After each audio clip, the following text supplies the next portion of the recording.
ہوئے ہیں یہ کوئی نیا عمل نہیں ہے بلکہ یہ صحابہ رضوان اللہ علیہ مجمعین کی مبارک سنت ہے۔ صحابہ اسی طرح سے ختم قرآن کے موقع پر دعا کیا کرتے تھے۔ اور میرے محترم بھائیوں، جو قرآن پاک تراویح میں پڑھا گیا ہے یہ قرآن اللہ کی بڑی ہی عظیم کتاب ہے، اور قرآن پاک اللہ کی بڑی بلند اور ساری کتابوں سے اعلیٰ کتاب ہے۔ آج تک جس کا تعلق بھی اس قرآن سے ہوا ہے اس قرآن نے اس کو نوازا ہی نوازا ہے۔ جس کا بھی تعلق ہوا قرآن پاک نے اس کو نوازا ہی نوازا ہے۔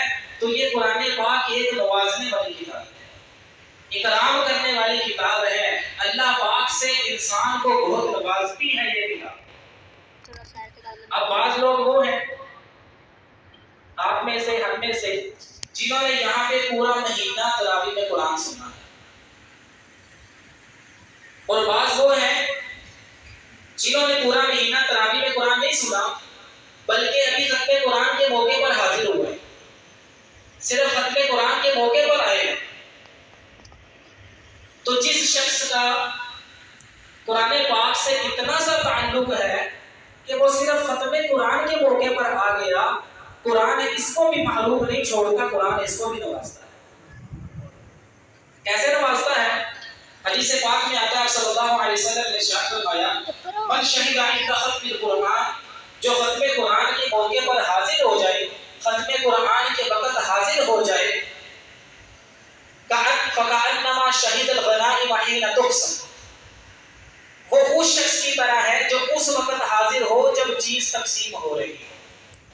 اگر کہیں پہ کوئی چیز تقسیم ہو رہی ہے، کہیں پہ کوئی چیز بٹ رہی ہے، وہاں پہ جو بھی حاضر ہوگا اس کو وہ چیز ملے گی۔ کیوں وہی ملے گی کہ نہیں ملے گی؟ اس کو وہ چیز ملے گی۔ اسی طرح سے جنہوں نے پورا مہینہ تراویح میں قرآن سنا ہے ان پہ تو اللہ کی رحمت نازل ہو ہی رہی ہے، اور جو صرف اور صرف ختم قرآن کے موقع پہ حاضر ہوئے ہیں یہ بھی اللہ کی رحمت سے محروم نہیں، ان کو بھی اللہ کی رحمت کا حصہ ضرور ملے۔ اور میرے محترم بھائیوں، اب یہ قرآن جو حافظ قرآن اس کو یاد کرتا ہے کتنی مشقت کے ساتھ، کتنی محنت کے ساتھ پورے 30 پاروں کو یاد کرنا، اپنے سینے میں محفوظ کرنا ایک بہت بڑا عمل ہے۔ اتنا بڑا عمل ہے کہ ابھی یہ زمین آسمان نہیں بنے تھے، چاند سورج ستارے نہیں بنے تھے، اس کائنات کا کوئی وجود نہیں تھا، حافظ قرآن اس دنیا میں آیا نہیں تھا، تو فرشتوں نے اس حافظ کو دنیا میں آنے سے پہلے ہی اس کے حفظ کی مبارکباد دے دی تھی۔ مبارکباد کیوں دی تھی؟ کہ اس کا تعلق اللہ کی کتاب سے جڑنے والا ہے، یہ اللہ کی کتاب کو اپنے سینے میں محفوظ کرنے والا ہے۔ فرشتوں نے اس کے دنیا میں آنے سے پہلے ہی اس کو مبارکباد دی۔ حدیث پاک میں آتا ہے آپ صلی اللہ علیہ وسلم نے ارشاد فرمایا قرأ اللہ سبحانہ وتعالی طٰہٰ و یاسین قبل ان یخلق الخلق بألف عام، کہ اللہ رب العزت نے اس زمین اور آسمان کے بنائے جانے سے 1000 سال پہلے سورہ طٰہٰ اور سورہ یاسین کی تلاوت کی۔ ابھی زمین آسمان نہیں بنے تو اللہ پاک سورہ یاسین کی تلاوت کر رہے ہیں اور سورہ طٰہٰ کی تلاوت کر رہے ہیں، تو جب فرشتوں نے اس تلاوت کو سنا، جو اللہ نے تلاوت کی، جو اللہ نے قرآن پڑھا، سورہ یاسین پڑھی اور سورہ طٰہٰ کی تلاوت کی، جب فرشتوں نے اس کو سنا تو فرشتے بڑے حیران ہوئے اور حیران ہو کے کہنے لگے طوبیٰ لأمة ينزل علیہم ھذا، خوشخبری ہو اس امت کے لیے جن پر یہ قرآن اتارا جائے گا، خوشخبری ہو، برکت والی ہے وہ امت جن پر یہ قرآن اتارا جائے گا، بڑی خوش قسمت ہے وہ امت جن پر یہ قرآن اتارا جائے گا۔ پھر فرشتے کہنے لگے طوبیٰ لألسنۃ ینطق بھٰذا، خوشخبری ہو، مبارک ہو ان زبانوں کے لیے جو اس قرآن پاک کی تلاوت کریں۔ پھر فرشتے کہنے لگے طوبیٰ طوبیٰ طوبیٰ لأجواف تحمل ھذا، خوشخبری ہو ان سینوں کے لیے جو اپنے سینوں میں اس قرآن پاک کو محفوظ کریں گے۔ اب یہ کائنات نہیں بنی، زمین آسمان کا وجود نہیں ہے، تو فرشتے خوشخبریاں دے رہے ہیں، فرشتے مبارکباد پیش کر رہے ہیں۔ کن کے لیے؟ کن کو؟ اس امت کو جن پر یہ قرآن اتارا جائے گا۔ کن کو؟ ان لوگوں کو جو اس قرآن کی تلاوت کیا کریں گے۔ کن کو؟ ان حافظوں کو جو اس قرآن پاک کو اپنے سینوں میں محفوظ کریں گے۔ تو یہ قرآن پاک نوازنے والی کتاب ابھی دنیا میں آئی نہیں اور اس قرآن نے نوازنا شروع کر دیا، اکرام کرنا شروع کر دیا۔ اور یہ جو حافظ قرآن ہے، یہ اللہ رب العزت کا چنا ہوا ہوتا ہے۔ اس کو اللہ پاک نے اس کتاب کی حفظ کے لیے چھانٹا ہوا ہوتا ہے، یہ کوئی عام نہیں ہوتا، اس کو اللہ نے چھانٹا ہوتا ہے۔ حضرت موسیٰ علیہ السلام اللہ سے ہم کلام ہوتے تھے، تو ایک دن اللہ پاک سے ہم کلام ہوئے موسیٰ علیہ السلام، حضرت موسیٰ علیہ السلام، تو اللہ پاک سے عرض کیا یا اللہ اجل فی الالواح امتا، میں نے اپنے صحیفوں میں ایک امت کی تعریف لکھی ہوئی دیکھی ہے۔ کیا تعریف لکھی ہوئی دیکھی ہے؟ قرآن ان کے سینوں میں محفوظ ہوگا، یہ تعریف میں نے اپنے صحیفوں میں دیکھی۔ اچھا، اب حضرت موسیٰ علیہ السلام حیران کیوں ہوئے؟ اس لیے حیران ہوئے کہ حضرت موسیٰ علیہ السلام اس لیے حیران ہوئے کہ پہلی امتوں پر جتنی کتابیں نازل ہوئی ہیں ان کتابوں کے حافظ صرف اور صرف نبی ہوا کرتے تھے۔ یہ ایک امت آ رہی ہے جن پر کتاب نازل ہوگی، اس کتاب کے حافظ ان کے نبی بھی ہوں گے اور اس کتاب کے حافظ ان کے امتی بھی ہوں گے، اس لیے حیران ہوئے۔ اب اللہ پاک سے عرض کرنے لگے کہ یا اللہ یہ امت تو مجھے عطا کر دے، یہ امت مجھے دے۔ اللہ پاک نے فرمایا لا تلک امت احمد، نہیں اے موسیٰ یہ امت میں تجھے نہیں دے سکتا، یہ امت تو میں نے اپنے محبوب صلی اللہ علیہ وسلم کے لیے چھانٹ کے رکھی ہوئی، یہ امت تو میرے احمد کی امت ہے، یہ امت میں تمہیں نہیں دوں۔ تو قرآن پاک نے نوازنا شروع کر دیا۔ تو قرآن پاک نوازنے والی کتاب ہے۔ میرے محترم بھائیوں، آج کے میرے بیان کا موضوع کیا ہے کہ ہمارے اندر قرآن کی اہمیت پیدا ہو جائے اور ہم اپنے بچوں کو قرآن کا حافظ بنانے کے لیے کریں۔ قرآن نوازنے والی کتاب، نبی پاک صلی اللہ علیہ وسلم نے ارشاد فرمایا اشراف امتی حملۃ القرآن، میری امت کے عزت دار لوگ وہ ہیں جن کے سینوں میں اللہ کا قرآن محفوظ ہوتا ہے۔ اور ایک حدیث پاک میں آتا ہے جو حافظ کی عزت کرے گا اللہ پاک اس کی عزت کریں گے، جو حافظ کی تذلیل کرے گا اللہ پاک اس کی تذلیل کرے گا۔ اب ہم اللہ پاک سے دعائیں مانگتے ہیں، عام طور پہ بندہ اللہ سے مانگتا ہے، اللہ اس کو عطا فرماتے ہیں، دعا مانگی اللہ عطا فرما رہے ہیں۔ لیکن میرے محترم بھائیوں، حدیث پاک میں آتا ہے کہ جو بندہ قرآن پاک میں مشغول ہو اور قرآن کی مشغولی کی وجہ سے اس کو دعا مانگنے کی فرصت نہیں ملتی، اس کو ذکر کرنے کا وقت نہیں ملتا، تو اللہ پاک فرماتے ہیں اعطیتہ افضل ما اعطی السائلین، اس دنیا میں جتنے لوگ دعائیں مانگ رہے ہیں، جو دعائیں مانگ رہے ہیں، میں سب اس حافظ قرآن کو عطا کرتا ہوں۔ اس کو دعائیں مانگنے کی فرصت نہیں ملتی، بلکہ قرآن پاک میں مشغول ہے، روزانہ قرآن کی تلاوت کر رہا، قرآن پاک کو دہرا رہا ہے، قرآن کے لیے وقت نکال رہا ہے۔ یہ کوئی بندہ بھی ہو جو بھی زیادہ قرآن پاک کو پڑھے گا اور قرآن کی تلاوت کرے گا، اس کو دعا مانگنے کا وقت نہیں مل رہا اور ذکر کرنے کا وقت نہیں مل رہا۔ اس دنیا میں، پورے امریکہ میں، پاکستان میں، ہندوستان میں، افغانستان میں، پوری دنیا میں کتنے مسلمان ہیں اور اللہ پاک سے کیا کیا مانگتے ہیں، وہ سارے کا سارا اللہ اس کو عطا فرمائیں گے، افضل، بلکہ اس سے افضل اس کو عطا فرمائیں گے۔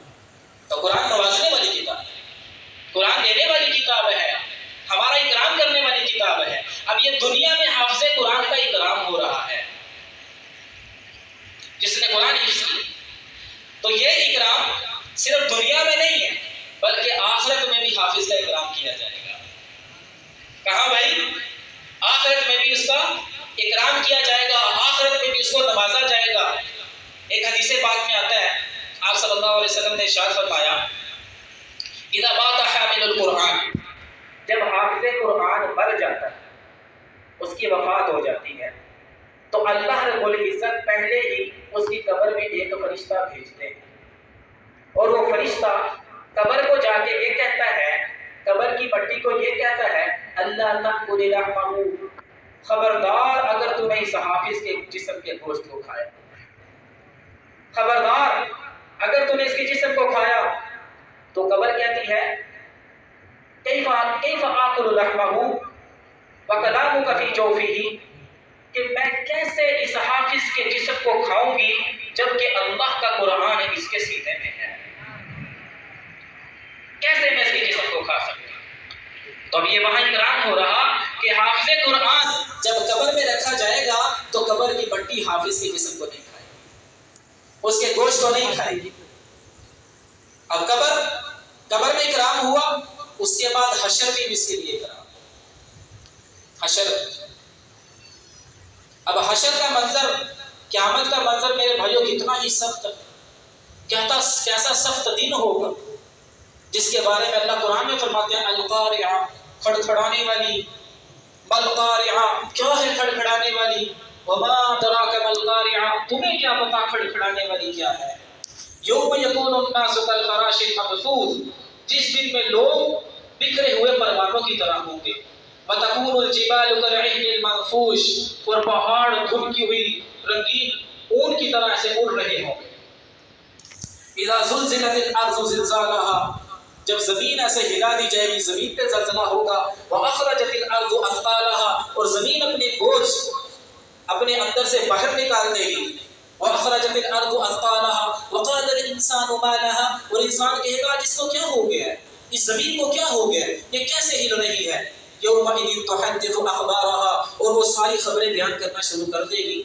یومئذ تحدث اخبارها بان ربک اوحی لها، اس لیے کہ اس کے رب کا اس کو حکم ہوا ہے کہ ساری خبریں تو آج بیان کر دے، یومئذ یصدر الناس اشتاتا لیروا اعمالهم، اس دن میں لوگ ایسے ٹولیوں کی صورت میں واپس آ رہے ہوں گے تاکہ ان کے سامنے ان کے اعمال کر دیے جائیں، یہ قیامت کا دن۔ هل اتاک حدیث الغاشیہ، اللہ کہتا ہے کیا تمہیں چھا جانے والی قیامت کی خبر نہیں پہنچی، وجوہ یومئذ خاشعہ، جس دن میں بڑے چہرے ذلیل و خوار ہوں گے، عاملۃ ناصبہ، محنت کرنے والے تھکے ہوئے، تصلیٰ نارا حامیہ، دہتی ہوئی آگ میں داخل ہوں گے، تسقیٰ من عین آنیہ، ان کو کھولتے ہوئے چشموں سے پلایا جائے گا، لیس لہم طعام الا من ضریع، ان کے لیے وہاں کوئی کھانا نہیں ہوگا، ان کو وہاں کھانے کے لیے کانٹے دار جھاڑیاں ملیں گی، لا یسمن ولا یغنی من جوع، وہ کانٹے دار جھاڑیاں جب وہ کھائیں گے وہ نہ ان کو موٹا کرے گی نہ ان کی بھوک دور کرے گی۔ تو میرے محترم بھائیوں، اس طرح سے قیامت کا منظر کتنا سخت ہے۔ یوم یفر المرء من اخیہ، جس دن میں بھائی اپنے بھائی سے بھاگے گا، وامہ وابیہ، اور بیٹا اپنے ماں سے بھاگے گا، بیٹا اپنے باپ سے بھاگے گا، وصاحبتہ وبنیہ، اور خامد اپنی بیوی سے بھاگے گا، اور باپ اپنے بچوں سے بھاگے گا، سارے ایک دوسرے سے بھاگ رہے ہوں گے، نفسا نفسی کا عالم ہوگا، ہر بندے کی نگاہیں اوپر ہوگی، جسم پہ کپڑے نہیں ہوں گے، ہر بندے کو اپنی پڑی ہوگی، یا ربی نفسی یا ربی نفسی یا ربی نفسی، یا اللہ میری جان، یا اللہ مجھے بچا، یا اللہ مجھے بچا، جب ہر بندے کو اپنی پڑی ہوئی ہے، میرے بھائیوں کتنا سخت وہ دن ہے۔ تو حدیث پاک میں آتا ہے جب حشر کا دن ہوگا تو تین آدمی ایسے ہیں جن کے اوپر کوئی پریشانی نہیں ہوگی اور ان کا حساب کتاب نہیں ہوگا۔ ان میں سے ایک کون ہے؟ رجل قرأ کتاب اللہ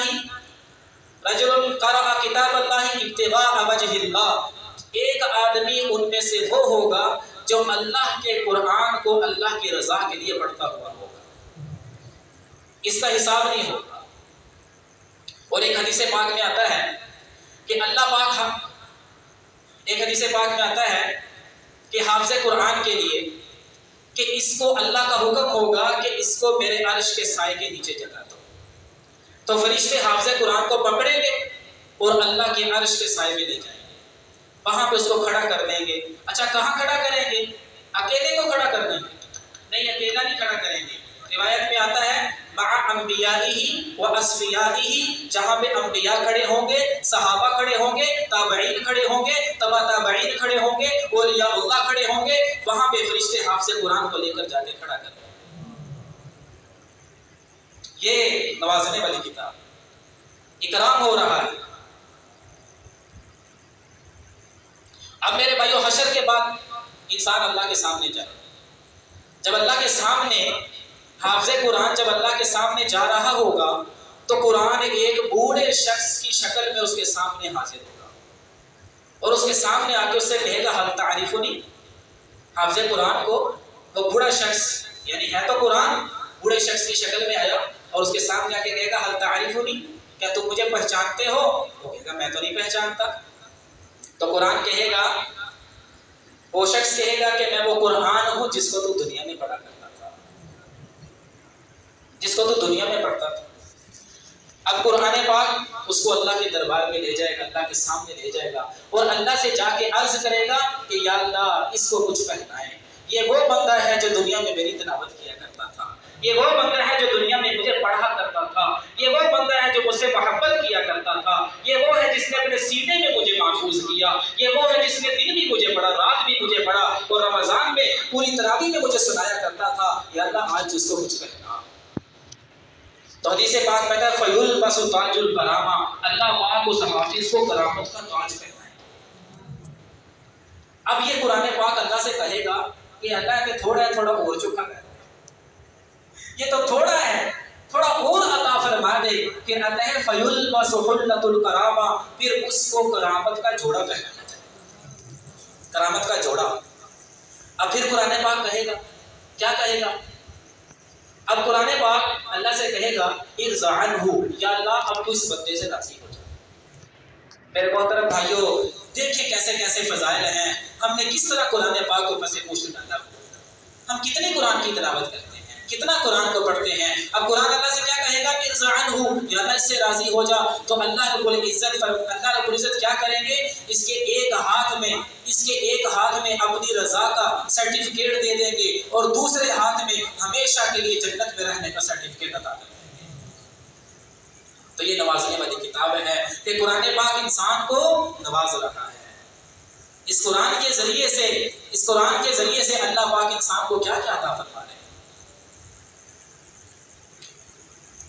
اب میرے محترم بھائیو، یہ تو وہ شخص تھا جو خود قرآن کا حافظ تھا، جس نے قرآن اپنے سینے میں محفوظ کیا ہوا تھا، یاد کیا ہوا تھا، اس کو قرآن پاک یہ نواز رہا ہے، اور اس کے لیے یہ اکرام ہے۔ وہ شخص جو حافظ کا اکرام کرے اس کے لیے کیا ہے؟ صاحب قرآن، حافظ القرآن، اس کا اکرام کرے، اس کو کھانا کھلائے، اس کے لیے کیا ہے؟ نبی پاک صلی اللہ علیہ وسلم نے ارشاد فرمایا، حدیث پاک میں آتا ہے من دعا صاحب القرآن الی طعامہ، جس نے قرآن والے کو، جس نے حافظ قرآن کو کھانے کی دعوت دی، اس کو کہا آجو یار آپ حافظ صاحب ساڑھے کار تھوڑی دعوت ہے، آجو آ کے دعوت کھا لو، کھانا کھا لو۔ اس کے لیے کھانا پکایا، اس کے لیے مختلف مشروبات کا انتظام کیا، حافظ صاحب کے کھانے کا انتظام کیا ہوا ہے۔ بدعا صاحب القرآن الی طعامہ، جس نے حافظ قرآن کو کھانے کی دعوت دی، تو حدیث پاک میں آتا ہے، میرے محترم بھائیو فضیلت سنیں، حدیث پاک میں آتا ہے کہ اللہ رب العزت اس کھانا کھلانے والے کو کیا دیں گے؟ اس حافظ قرآن کے سینے میں جتنے حروف ہیں، ہر حرف کے بدلے اللہ اس کھانا کھلانے والے کو 10 نیکیاں عطا فرمائیں گے، اور ہر حرف کے بدلے اللہ پاک اس کی 10 خطائیں معاف فرمائیں گے، اور ہر حرف کے بدلے اللہ پاک اس کے 10 جنت میں درجے بلند کریں گے۔ تو یہ کس کو مل رہا ہے؟ جو حافظ قرآن کو کھانا کھلا رہا ہے، جو حافظ قرآن کا اکرام کر رہا ہے۔ اچھا، اب اس نے اکرام کیا تو اللہ پاک اس سے پوچھیں گے کہ یا اکرم تک، کہ کیا تو نے میری وجہ سے اس کا اکرام کیا تھا؟ حافظ صاحب کا اکرام تو نے میری وجہ سے کیا تھا؟ تو وہ بندہ کہے گا ہاں یا اللہ تیری وجہ سے اکرام کیا تھا، ورنہ میں اسے کیا چاہتا تھا، میرا تو کوئی مقصد نہیں تھا، تیری وجہ سے اس کا اکرام کیا تھا۔ تو اس وقت اللہ پاک فرمائیں گے وَقَفَا بِهِ مُصِیبَةً، پھر آج اس کا بدلہ میں ہی تجھے عطا کروں گا، میں ہی تجھے اس کا بدلہ دوں گا۔ اور علماء فرماتے ہیں کہ جس حدیث میں یہ آتا ہے وَقَفَا بِهِ مُصِیبَةً، اس کا مطلب یہ ہوتا ہے کہ اللہ پاک اس شخص کو بغیر حساب کتاب کی جنت میں داخل فرمائے گا۔ اب جو بندہ بغیر حساب کتاب کے جنت میں جانا چاہتا ہے اور ایک ایک حرف اور اتنی زیادہ نیکیاں لینا چاہتا ہے، اس کے لیے کیا عمل آ رہا ہے کہ حافظ قرآن کو کھانا کھلانا، حافظ قرآن کا اکرام۔ تو یہ اکرام کرنے والے کا میرے بھائیوں نوازا جا رہا ہے اس قرآن کے ذریعے سے۔ اچھا، یہ جو قرآن والا ہوتا ہے یہ اللہ پاک کا ولی ہوتا ہے۔ حافظ قرآن اللہ کا ولی ہوتا ہے۔ آج ہم کہتے ہیں یار وہ بندہ بڑا ولی ہوتا ہے، وہ فلانا بندہ بڑا بڑا ولی ہے۔ ایک یہ ہے کہ میں کسی کو ولی کہوں، ایک یہ ہے کہ آپ کسی کو ولی کہیں، تو اس کی ولایت میں کوئی نہ کوئی شک ہو سکتا ہے، اور ایک یہ ہے کہ حضور پاک صلی اللہ علیہ وسلم اس کو ولی کہیں۔ آپ علیہ السلام نے فرمایا کہ یہ قرآن والے اولیاء اللہ، یہ اللہ کے ولی ہیں۔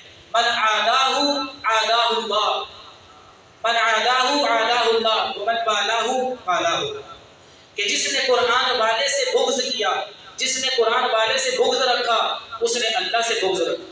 جس نے قرآن والے سے دشمنی کی، اس نے اللہ سے دشمنی کی، اور جس نے قرآن والے سے دوستی کی، اس نے اللہ سے دوستی کی۔ اور پھر یہ جو حافظ قرآن، یہ قرآن والے اللہ پاک ان کو فرشتوں کے ساتھ رکھے۔ حدیث پاک میں آتا ہے الماہر بالقرآن بارہ، کہ جو قرآن پڑھنے کا ماہر، حافظ قرآن کو نوازا، اور جس نے حافظ قرآن کا کھانا کھلایا اس کو بھی نوازا۔ اب جو حافظ قرآن کے والدین ہیں اس کو کیسے نوازا جائے، اس کو کیا عطا کیا جائے؟ حدیث پاک میں آتا ہے کہ جو والدین اپنے بچے کو حفظ کرائیں، سارے بھائی متوجہ رہیں، یہ فضائل سن کے ہمارا جذبہ بننا چاہیے کہ ہم اپنے بچوں کو حافظ بنائیں انشاءاللہ۔ جو والدین اپنے بچے کو قرآن یاد کروائیں گے، حفظ کروائیں گے، تو اللہ رب العزت ان کو ایسا تاج پہنائیں گے، ذوقہ افضل من ذوق الشمس، جس کی روشنی سورج کی روشنی سے بھی زیادہ ہوگی۔ اور اللہ پاک اس کے والدین کو ایسے دو قیمتی جوڑے پہنائیں گے کہ اگر ساری دنیا کا مال، ساری دنیا کا سونا چاندی ہیرے جواہرات اور ساری دنیا کا جتنا پیسہ ہے ان کو خرچ کر دیا جائے، پھر بھی ان دو جوڑوں کی قیمت نہیں بن سکتا۔ یہ اللہ پاک حافظ قرآن کے والدین کو دو جوڑے پہنائیں گے قیمتی۔ تو والدین کو نوازا جا رہا ہے کس کی وجہ سے؟ قرآن کی وجہ سے۔ اچھا، اب صرف والدین کو نہیں، محلے والوں کو، جس نے حفظ کیا اس کے محلے والوں کو، اس کے چاچے کو، اس کے تائے کو، اس کے مامے کو، اس کے پھوپھے کو، اس کے دوست کو، ان کو بھی نوازا جا رہا ہے۔ کیسے؟ ہم حدیث سنتے رہتے ہیں، حدیث پاک میں آتا ہے کہ حافظ قرآن کو اللہ پاک حکم کریں گے کہ یہ جہنمیوں کی صف، یہ جہنمی کھڑے ہوئے ہیں، ان میں سے 10 آدمی تو اپنے ساتھ جنت میں۔ تو اب حافظ قرآن ایسے نظر اٹھا کے دیکھے گا تو اس وقت جس کے بارے میں اس کا دل کرے گا اس کو وہ نکال دے گا۔ چاچو جی تسی آ جاؤ، بابو جی تسی آ جاؤ، اے میرا بڑا پکا یار سی، انہوں نہیں میں آج چھڑنا، تو بھی آ جائے، تینوں ہو گئے، بھائی صاحب آپ بھی آ جائیں، فلاں صاحب آپ بھی آ جائیں۔ تو حافظ قرآن کا جس کے بارے میں دل کرے گا اس کو اس صف میں سے نکالے گا اور اپنے ساتھ جنت میں لے جائے گا۔ تو یہ میرے محترم بھائیوں دوسروں کو بھی نوازا جا رہا ہے اس قرآن کے ذریعے سے۔ تو اللہ نے ہمیں اتنی عظیم کتاب عطا فرمائی، لیکن حافظ محترم بھائیوں، حافظ کی زندگی کیسی ہونی چاہیے کہ حافظ کی زندگی عام بندوں سے الگ ہونی چاہیے۔ عام بندوں کی زندگی میں تو گناہ ہے، حافظ کی زندگی گناہوں سے پاک ہو، حافظ کی زندگی میں قرآن کا عمل نظر آ رہا ہو، اس کی زندگی میں قرآن نظر آ رہا ہو۔ تو اب جیسے حدیث آئی ہے کہ جنہوں نے حفظ کیا وہ اللہ کے ولی ہیں، تو جو حافظ عمل والا ہے اس کی زندگی میں قرآن پر عمل ہے، آپ قسم اٹھا کے بھی کہہ دیں گے کہ یہ اللہ کا ولی ہے، تو آپ جھوٹے نہیں ہو سکتے، کیونکہ آپ صلی اللہ علیہ وسلم نے ارشاد فرمایا کہ جو حافظ القرآن ہے وہ کیا ہے بھائی؟ اللہ کا ولی۔ تو میرے محترم بھائیوں بزرگوں دوستو، یہ ساری کی ساری بات کرنے کا مقصد یہی تھا